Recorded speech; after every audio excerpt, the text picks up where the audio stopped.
Hey guys, Simon here with Trade and Perform Coaching. Wanted to do a quick review of how to set up your dynamic support and resistance zones or supply and demand zones, whatever you want to call them, doesn't matter to me. They all work pretty much the same, right? So what we're looking for, so first to be clear so everyone can see it, right? We're looking for these little blue little dots, and specifically the top of the bar where these blue little triangles are located. They create support and resistance areas. Okay, and how do they work and how do we use them? So first of all, you're looking for the little blue dots. Don't worry about the purple and pink colors. That's for a conversation that we will have in the room later. This is primarily focused on support and resistance. This is a 15-minute chart, and it's set to 24 hours a day. Right, so we're looking Friday into Sunday and Monday night, right? So if you look, what you want in general is you want to find a place where you are getting rejection, right? So even without the little triangles, you can see, hey, we rejected in this area.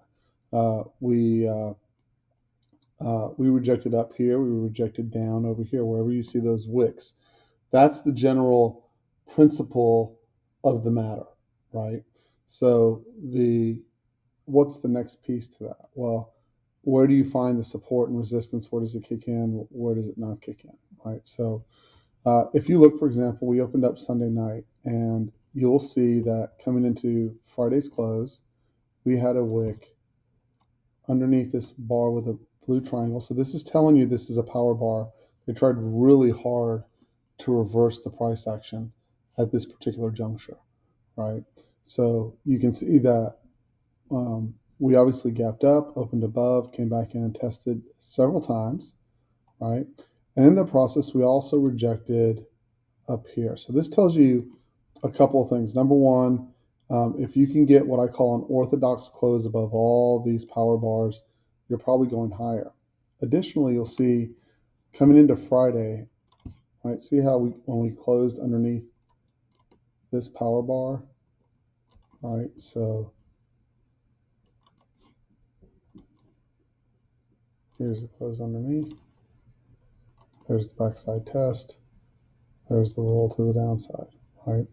And you'll also see that when we closed above over here, so when we closed above, it left these. This was the last power bar right here that was left behind. And you'll see they tend to come back and check up, like I make an area between the top of the power bar and the body of the bar. And so we closed above it, we come backside test it, and then we carry on our merry way and pushing to the upside. And where's it going to push to? So generally, I like to use an area one time, right? So this had already been tested, but you can see again when they came back in and tested yet again, you got initial rejection the first time that they pushed in here, right? So when we're looking at this chart, right, we know two things. Once we get above this level, so see when we pushed out above this level, really you kind of go like this from this level down to here, roughly. That's kind of what I would choose. Really, I would choose it like this. So these have already been backside tested. This has already been backside tested. I'd kind of make it look like this in general, okay? Make it look like that in general. And you can see they backside tested into it a third time, and then we push out. So notice that when we push out, there's two areas of interest. This is one. These are all an area of interest technically, but this is the last one that formed on the way up. And then you can see they also formed this one along the way to going higher. So this was an 8:30 open, so you can argue that technically it got busted even though it held. So you're on a 15-minute time frame, right? So you can argue that it wasn't exactly perfect, but it was pretty close, right? That first half hour is pretty volatile, right? So you can see we came up, right? Failed to break this high, and then we came back in and tested, and they tried several times to break that 59 to 56. Then we pushed up. Once we get a clear close above, I'm trying to draw this out step by step. Clear close above, comes back to test this. finds responsive selling and pushes up. So when we look off to the left, right? So here's the issue I would have. See how there's no untested power bars? All this stuff, all of this stuff back here has been already tested once, right? So in general, will that hold? Sure. I could draw a line right across there and say, well, it kind of sort of held, but really what I'm looking for, so there's two sides to this. Both when it pushes in, it looks to it looks for resistance, but also the other part is when you run the stops on the upside of this, like if you look at the top, once you run the stops behind that, that's the other way to use these zones. If you run the stops behind it, you'll often get exhaustion. And where's it going to come back to? Right here. Right, I'd have a line. Let me erase these just so I can show you how this would work. So we take out the stops here. And where's it going to come back to test? Well, there's not much in the way of a wick there. So I'm kind of just going to draw it right in here. And you can see when they come back in, it's going to dip in. And see how you keep finding your response. Those are good trades, right? That's 88 to 06. Those are 20-point trades. Now, in the process of forming this, right? See how it forms two more power bars right here? So look what it does once it closes above. Again, comes right back and checks on those power bars. Just like when we get above here, right? It's going to come back here. And then what you're going to end up with is once you get above this bar, it's going to be a pretty wide support area. It's actually going to be something like this to this. That whole area will be valid once it pushes above.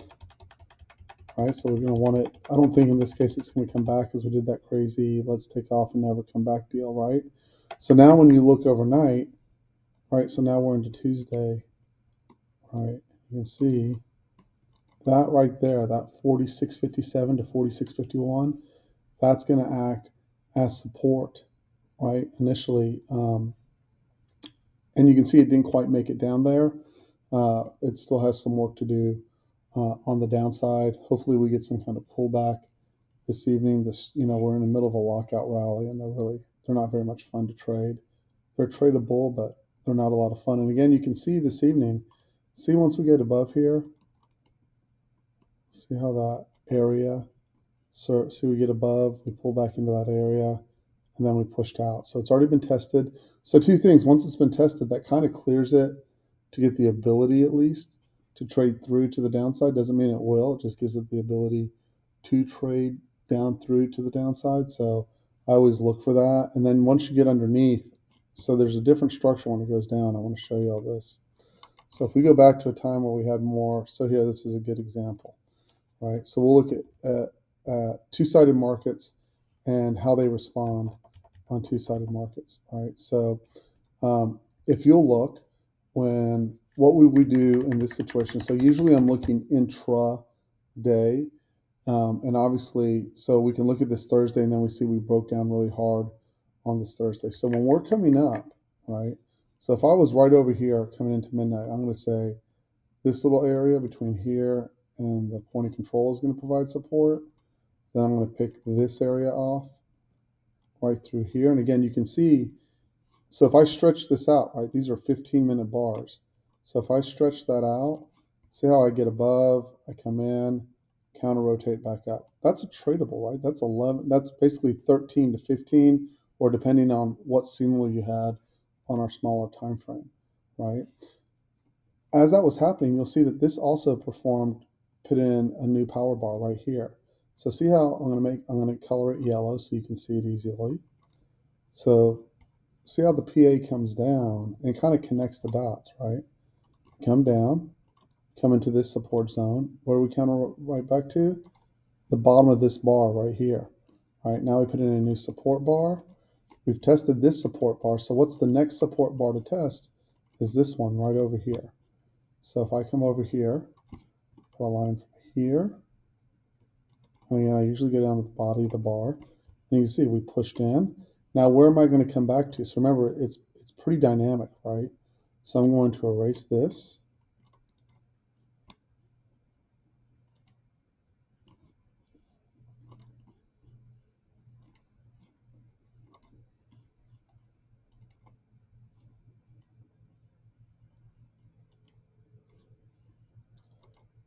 So I'm sitting over here, right?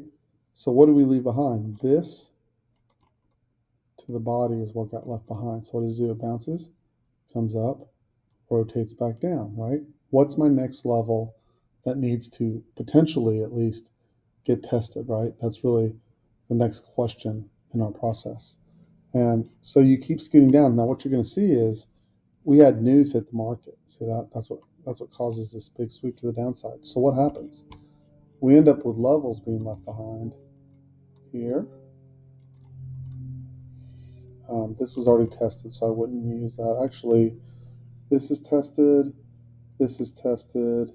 So I wouldn't use any of those. Let's go see what was untested. This is tested. There's really nothing down here. See all the way through here?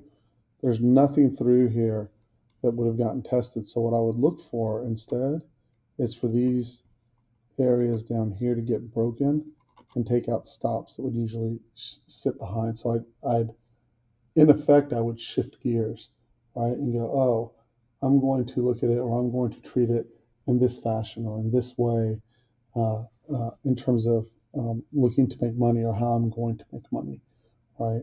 So when I come back at it, let's just go see what happens. Okay, so see how the stop gets taken out right here behind the counter rotate. Stop gets taken out behind, counter rotates. Let's see if there's anything behind here. There's absolutely nothing that would help us out. Like then you had this, and then you had this. Like that's the only thing in that area. And you can see we almost took, do we take it all out? They finally take it all out, and then we must be back into further days, right? So it's important when you realize when those power zones have been taken out, they'll keep going. But what you'll also notice that's pretty important in this entire process is that what you'll see is it as we're coming down, see how we start to create new areas? So look how this works.